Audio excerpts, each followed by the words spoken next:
গাজীপুরের পরিস্থিতি জানবো। আমাদের সাথে এই মুহূর্তে যুক্ত হচ্ছেন সহকর্মী ইকবাল আহমেদ সরকার। ইকবাল, আজ কি পরিস্থিতি দেখছেন এবং আলাদা কোনো কর্মসূচি শিক্ষার্থীদের রয়েছে কিনা এবং নিহতের স্বজনরাই বা কি বলছেন?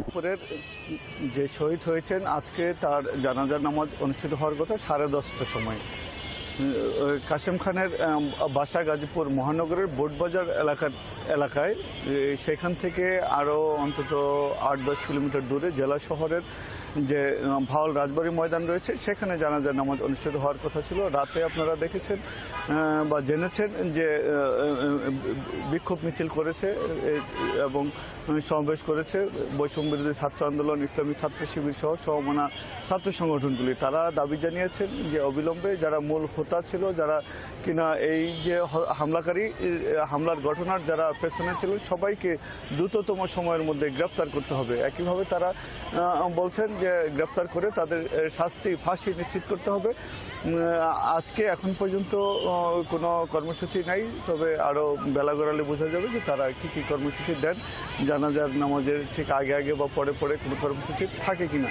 আর এলাকাবাসী যেটা বলছেন, তারাও এই হত্যার বিচার চান। তারা বলছেন যে 8ম শ্রেণীর ছাত্র খোকন খান যে 8ম শ্রেণীর ছাত্রটি মারা গেছে, তার একমাত্র বোন ছাড়া আর বাবা নেই। তার মা থাকলেও অন্য জায়গায় আছেন। তো তার বোনেরও যাতে নিরাপত্তা নিশ্চিত করে, তার যে সুবিধাদি যাতে অন্যান্য সুবিধাদি যাতে নিশ্চিত করে, সেটা এলাকাবাসী বলছেন। এলাকাবাসী এই মৃত্যুতে তারা গভীরভাবে শোকাহত।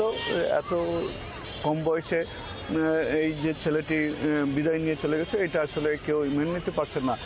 সবাই চাচ্ছেন যে অপারেশন ডেভিল হান্ট চলছে, সেই অভিযানে যাতে রুই কাতলা যারা রয়েছেন, পেছনের যারা রয়েছেন ওই ঘটনার বা অন্যান্য ঘটনার, এছাড়াও যে গুলি হয়েছে গাজীপুরের ডিসি অফিসের সামনে, সেই গুলির অস্ত্র এখনো উদ্ধার হয় নাই।